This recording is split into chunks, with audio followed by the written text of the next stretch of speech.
दोस्तों नमस्कार, आदाब।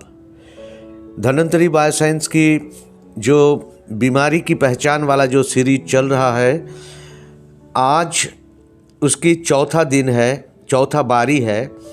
और आज जो बारी है वो है अल्फ़ाबेटिकली जो डी आएगा, हमारा ए आया ख़त्म हो गया, आया बी भी हम लोग ख़त्म कर चुके हैं, सी हो चुके हैं, अब डी की बारी। तो इसमें करीब करीब 15 बीमारी का जिक्र हम करेंगे, जिसका पहला वाला जो है वो है डैंड्रफ, जिसको रूसी कहते हैं। आप जानते हैं हर व्यक्ति का जीवन में कभी न कभी किसी न किसी का सर से गिरता हुआ, बालों से गिरता हुआ रूसी देखे हैं। और पूरा पृथ्वी का बोले तो हर 2 व्यक्ति में एक व्यक्ति का ये रूसी होता है, डैंड्रफ जिसको कहते हैं। और ये बड़ा डिस्टर्बिंग है। आप जानते हैं जब वो कंधों पे गिरते हैं, कपड़े पे गिरते हैं, लोग भी उसे पसंद नहीं करते बिल्कुल। और ये एक एज रिलेटेड डिजीज़ है, मतलब एक सर्टेन एज में होता है, जो है प्यूबर्टी से लेके अर्ली यूथ तक या मिड यूथ तक ये बीमारी खास करके दिखा गया है। तो इसके पीछे जो कारण है एक फंगस, जिसको कहते हैं मेलासेजिया ग्लोबोसा। ये मेलासेजिया ग्लोबोसा के कारण ये डैंड्रफ होता है। जब हम इंडिविजुअल फिल्म बनाएंगे तब ये कैसे काम करते हैं और क्या करते हैं ये फंगस, इसके बारे में विस्तारित रूप से हम चर्चा करेंगे। Next is coming dementia. Dementia मतलब एक मेंटल डिजीज है। This is a mental disease. कोई चीज़ सोचने में उसको दिक्कत होता है, ये नंबर 2 है डिमेंशिया, भूल जाने का बीमारी। ना सोचने का जो सोचने का जो क्षमता कम हो जाने की बीमारी, याद रखने की बीमारी, ठीक है। और जो लोग सामान्य जो आचरण करते हैं, ये डिमेंशिया वाला जो मरीज होते हैं, उसको सामान्य जो आचरण लोगों से करना है वो नहीं करते हैं। सोचने में समस्याएं हैं, याद रखने में समस्याएं होते हैं। तो ये डिमेंशिया का कई तरह होता है, ठीक है।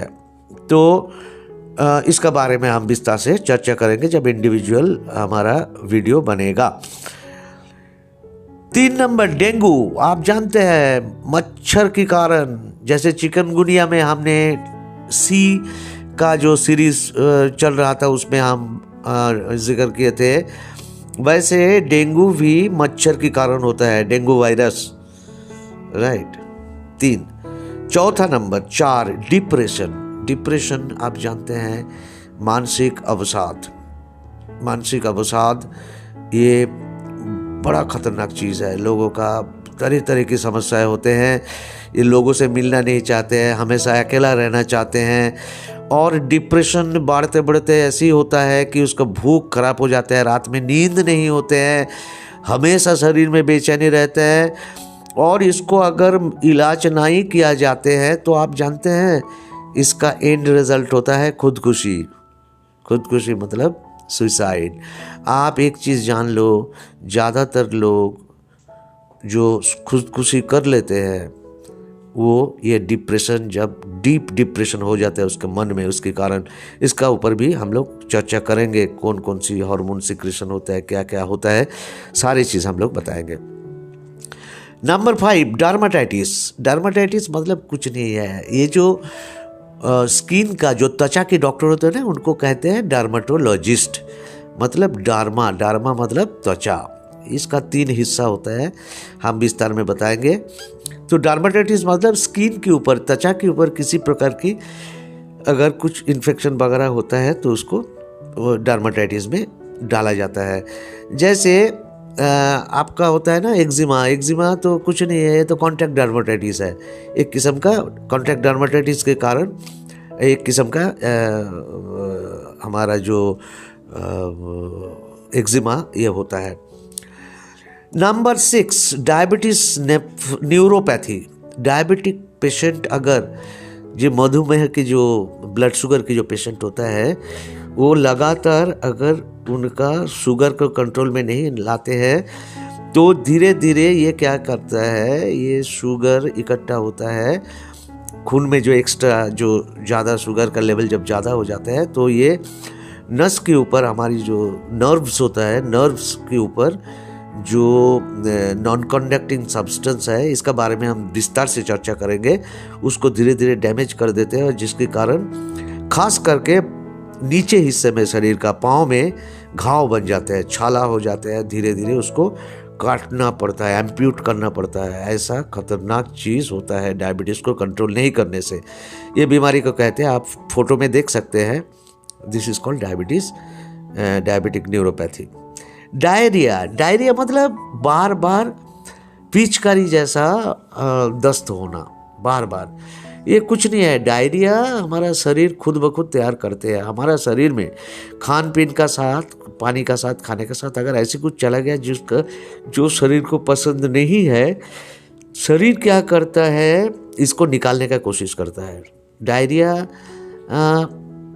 होने के कारण बार बार जाना पड़ता है, शरीर में पानी का कमी पड़ जाते हैं। पर diarrhoea is a self limiting disease, मतलब ये खुद ब खुद ठीक हो जाते हैं। पर कभी कभी स्थिति ऐसा होता है जब इसको इलाज की ज़रूरत पड़ते हैं। खास करके देखा गया कि डायरिया का पेशेंट को सिर्फ पानी का कम पड़ने के कारण वो लोग मर जाते हैं या हॉस्पिटल में ले जाना पड़ता है। तो उसको पानी का सप्लाई और उसका साथ इलेक्ट्रोलाइट बैलेंस, मतलब पोटेशियम सोडियम का जो बैलेंस जो ख़त्म हो जाते हैं या कम हो जाते हैं, उसको नमक और गुड़ की वो जो शरबत बना के बार बार थोड़ा थोड़ा पिलाने से ये रिकवर हो जाता है जल्दी। दवाई तभी ज़रूरत होता है जब इनका स्थिति बहुत ख़राब हो जाते हैं। डाइवर्टिकुलाइटिस। डाइवर्टिकुलाइटिस एक बड़ा खतरनाक बीमारी है, जानते हैं। हमारा पेट का जो आंत होता है ना, वो आंत में छोटा छोटा हवा की गोला बन जाता है, छोटा छोटा बाहरी हिस्से में, और इसके कारण तरह तरह की दिक्कतें होते हैं। आप फोटो में देख सकते हैं, नॉर्मल आंत जैसा होता है, इससे थोड़ा सा हट के होता है ये। This is a peculiar disease. हम लोग इसका ऊपर डिस्कस करेंगे विस्तार में। डिजीनेस। नंबर 9, जो चक्कर आना। चक्कर आने के तरह तरह के कारण होता है, ठीक है। जब ये इसका ऊपर वीडियो बनेगा तब हम इसका ऊपर चर्चा करेंगे। खान पीन से भी होता है, अचानक कोई शौक से होता है, कभी कभी ख़राब खबर कुछ आता है घर में तो ये हो सकता है। कभी कभी गर्दन की बीमारी जैसे सर्वाइकल स्पॉन्डिलोसिस से भी हो सकता है डिजीनेस, इसका भी दवाई आ रहा है। डाउन सिंड्रोम ये है क्या, इंटेलेक्चुअल डिले होता है, मतलब उसकी जो सोचने की क्षमता बहुत कम होता है ये बच्चा का। उम्र के हिसाब से उसका बचपना ज़्यादा रहते हैं, उम्र कद में बड़े हैं पर उसका दिमाग नहीं बड़े हैं, ठीक है। ये बात करने में भी बहुत देर से बात शुरू करते हैं, बात कम करते हैं।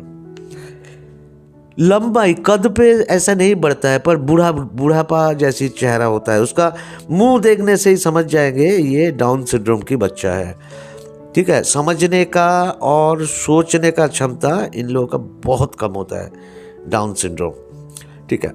11 नंबर, डिसेंट्री। डिसेंट्री क्या है, पेचिस। आप जानते हैं कि एमीबॉयसिस के कारण हो सकता है, सीगेला के कारण हो सकता है। एमीबॉयसिस एक तो परजीवी है, पानी का साथ जाते हैं, और ख़ास करके जो बरसात की मौसम में ज़्यादा होते हैं, और कभी कभी ये सीगेला के कारण भी हो सकता है। जब खूनी पेचिस होते हैं, सिगेलोसिस के कारण हो सकता है। ये खतरनाक हो सकता है अगर इसको ठीक से इलाज नहीं किया जाता है।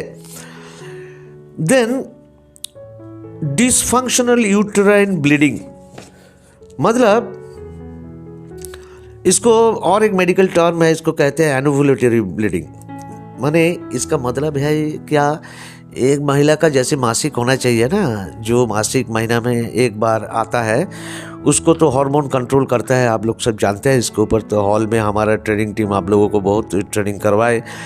तो ये जो मासिक चक्र है इसका थोड़ा सा गड़बड़ हो जाने से ज़रूरत से भी ज़्यादा ब्लीडिंग होता है और कभी कभी ना चाहे भी ब्लीडिंग होता है।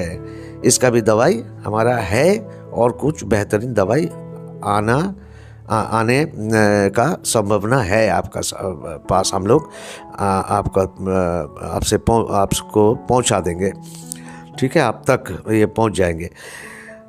Next is dyshidrotic eczema. ये एक किस्म के एक्जिमा है। ये देखने में एक्जिमा ठीक नहीं है, पर त्वचा के ऊपर छोटा छोटा पानी भरा हुआ छोटा छोटा फुंसी जैसे होते हैं, डिसिड्रोटिक एक्जिमा, ठीक है। एक्जिमा खास करके क्या होता है, सूखा होता है जो नॉर्मल एक्जिमा, पर डिसिड्रोटिक एक्जिमा होता है कि छोटा छोटा पानी भरा हुआ छोटा छोटा फुंसी स्किन का ऊपर होता है, ठीक है, खास करके उंगली में और हाथ की तलवा में। ओके। 14 नंबर डिस्पेप्सिया, मतलब खाने का इच्छा ना होना। तरह तरह के रीज़न हो सकता है, जानते हैं, फास्ट फूड खाने का आदत ज़्यादा है इसलिए घर का खाना घर में आके नहीं खाते हैं। कभी कभी एंग्जाइटी डिप्रेशन के कारण हो सकता है, पेट की गड़बड़ी के कारण हो सकता है, ठीक है, कभी कभी बुखार, ये तरह तरह के कारण हो सकता है। इसको डिस्पेप्सिया कहते हैं। और 15 नंबर जो डी वाले जो अंतिम डिजीज़ है उसको कहते हैं डिस्फेजिया। डिस्फेजिया और कुछ नहीं है, खाना उगलने में दिक्कत, पानी पिएगा फिर भी गले में चोक हो जाते हैं, अटक जाते हैं, खाना खाते हैं अटक जाते हैं। इसका पीछे भी तरह तरह के कारण हो सकता है।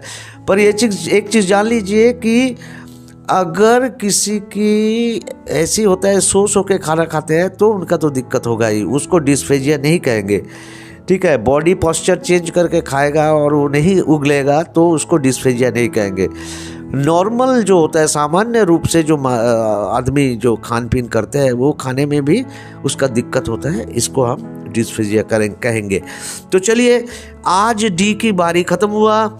आप सब लोगों की हमारी कंपनी की तरफ से बहुत बहुत धन्यवाद। लगे रहिए, जुड़े रहिए और आने वाले दिन को और सुनहरा बनाइए, अपना सपना पूरा कीजिए धन्वंतरी बायोसाइंस के साथ। Thank you.